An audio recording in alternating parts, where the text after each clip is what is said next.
The feeling around Avengers. Doomsday is it's intense. There's so much anticipation, but also, let's be honest, a huge amount of dread. For sure. We've seen end-of-the-world stakes before, but the leaks on this one, they suggest something else, something existential, a sacrifice that might just rewrite reality. Right. So today, we're doing the deep dive. We're getting into the most detailed plot leaks that the community has been piecing together. Let's unpack this. And that's the thing. Our sources for this, they're not just one thread. They pull together the most compelling, the most consistent details, and they all point to one single brutal outcome. Okay. So our mission today is to figure out, not just who makes this ultimate sacrifice, but what that sacrifice actually is. What's the mechanism? So let's start there. The central conflict. For, 5 years now, we've all been expecting the final boss to be Kang. Some version of Kang, yeah. But these leaks say that's not it. The real threat in Doomsday is way more abstract. So what are they defining as the enemy? This is what's so fascinating. The sources basically say, forget the villain for a second. The threat is a force of nature. Okay. Call it multiversal decay. And it's not about a bad guy winning.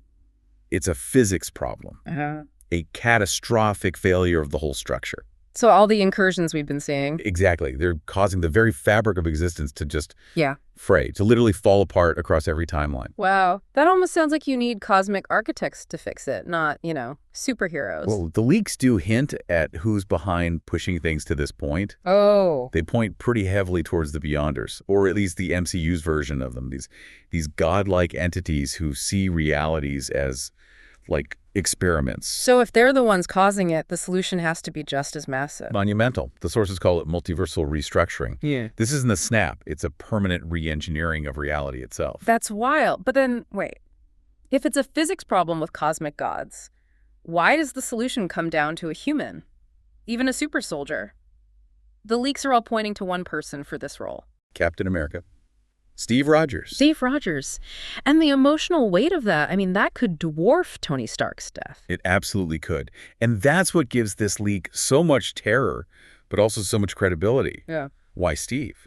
Well, the sources give 3 really solid reasons. First, the emotional one. He's the ultimate symbol of self-sacrifice. The guy who always jumps on the grenade. Always. It brings his entire story full circle. It's poignant. Okay, the emotional arc tracks perfectly. But what about the technical side? You said it's a physics problem. What makes Steve the technical solution? What's so special about his timeline? You just hit the core of it. His trip back to live with Peggy Carter, that act, that choice, it took him outside the normal flow. It made him an anomaly. A multiversal anomaly, exactly. The leaks say that because he isn't hard-tethered to one specific timeline anymore, he's uniquely positioned to interact with this restructuring process. He's a stable point of reference. And there's that rumor he comes back.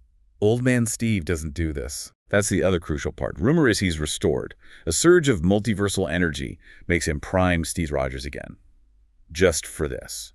He comes back only to do this one final thing. Ugh, that's just horrific. So how does it work? How does this restructuring happen? He's not just swinging a hammer. No, he's not the person performing the action. He is the action. He becomes the anchor. He physically integrates with whatever cosmic device or ritual they use. He becomes the foundation. He pours his life force, his connection to our main reality, Earth 616, into stabilizing all the other fracturing timelines. He gives up his existence to save everyone else's. Completely. And what's left?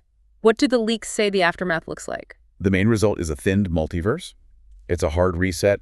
Fewer realities, but they're much more stable. It sets the stage for future stories with clearer rules. And for Sam Wilson. It cements his legacy, indisputably. Steve's final act makes sure Sam is the Captain America in this new, stabilized reality. There's no question left. Wow. So the takeaway is the multiverse isn't saved by a big fight. It's fixed through this terrifying act of sacrifice, anchored by the one hero who started it all. It is, which leaves you with a really provocative question to think about.